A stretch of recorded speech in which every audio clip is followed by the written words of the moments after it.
do events that are more than maybe 2 days. This last weekend I did an event that was 4 days over Memorial Day weekend, and it was my second time, and I'm definitely looking forward to doing it next year.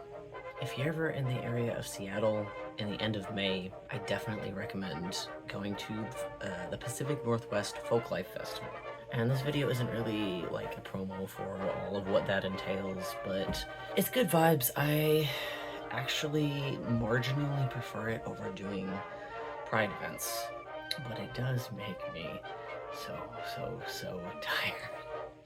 This is about something that I added to my booth leading up until that. I didn't finish everything I would have liked to. That's also why I didn't really have a video this last weekend, and I'm trying to be nice to myself, but in a responsible way, so I still get things done, but I can keep you guys in the loop. But for now, I am still very tired. I'm gonna drink my caffeine while you guys watch some stuff that I've been working on.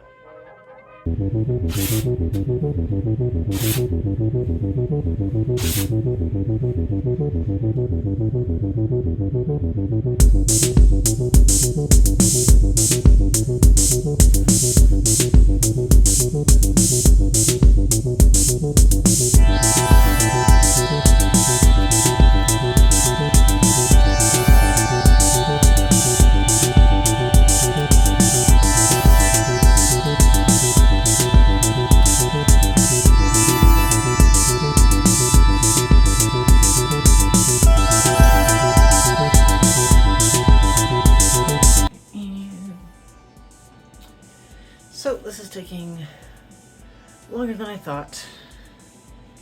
I know a lot of the videos that you see online, I know that they're sped up, but I've watched some, I couldn't think of the word, but I've watched some live streams where people were using the no splash bleach or like the toilet cleaner, and I think it sticks a lot better.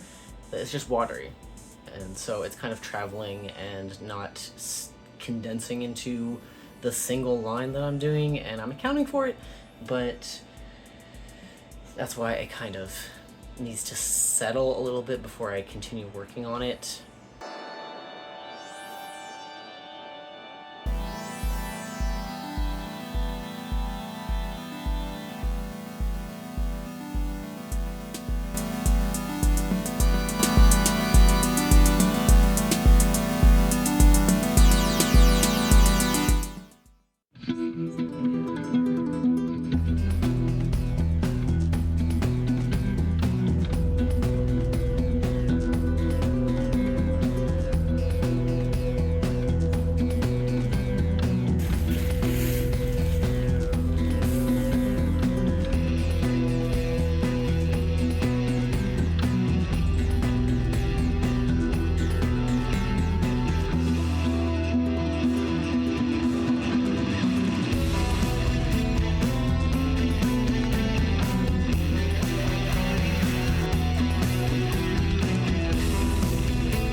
I cleaned up real good once I had a few days after working a few days. There is something in the satisfaction of just, for lack of a better term, pulling the trigger and just doing it. I wanted a wall, I wanted to paint the other side of my tent, and I hate the world we live in that tells us that we always have something better to do. A big reason why I started doing this is because I used to work retail, and I know there are people who would claim quote-unquote solidarity with me in a myriad of subjects who would tell me and have told me before that I'm just making a big deal out of the reasons I don't work retail anymore. A few of them are smattered across previous videos on my channel, but I do a lot of work and I've tried to be more positive, but more in a genuine way, because I have seen a lot of different types of markets. I have seen a lot of different types of artists who do nothing but talk.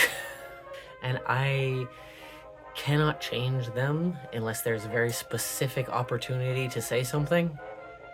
But I learned over the last couple years that it's worth it to do the exact opposite of the things that I would be saying something about.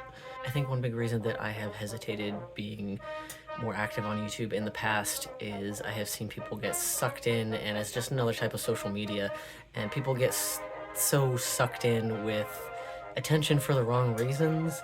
They aren't actually having something to show, they're just figuring out ways to say things consistently, which is a talent, but the type of satisfaction that I get from just telling myself, hey, you wanted that done, now's a good time to do it.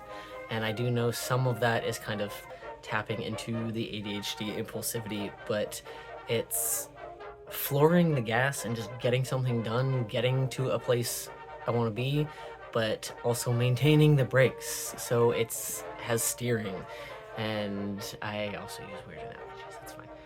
This was the second time I've done this particular market, and the numbers were a little bit lower because it rained a lot, but it's knowing that I know how it works now, and knowing that there's a lot of people who came up to me who said, oh, I've seen you at like 5 other places, I recognize your work, or hey, I've seen this around but I haven't come in yet, now I'm going to.